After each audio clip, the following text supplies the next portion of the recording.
In today's video, I'm going to teach you how to create a sequence in Premiere Pro.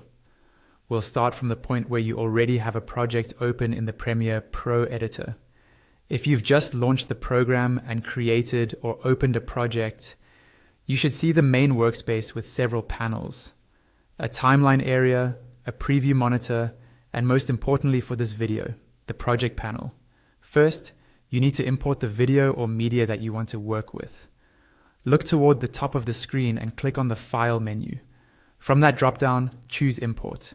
This will open your computer's file browser. Take a moment to navigate to the folder where your footage or media is stored. When you find the clip you want, click on it once to select it, and then either hit Enter on your keyboard or click the Open button.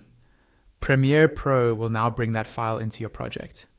Depending on the size of the file, this might take a few seconds, so just wait until it finishes. Once it's done, you'll see your media appear in the project panel, which is usually located at the bottom left of the workspace. You'll recognize it by the thumbnail or file name of your clip. Now you're ready to create your sequence. This part is very straightforward. Click and hold on your media in the project panel, then drag it over to the panel right next to it, where the timeline usually is. If you don't have any sequences created yet, you should see a message in that area that says something like drag media here to create a sequence.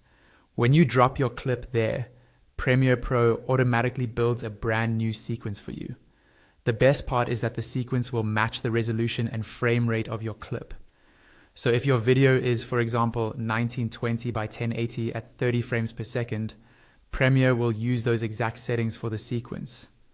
This helps you avoid common issues like black borders, stretching, or mismatched frame rates later on.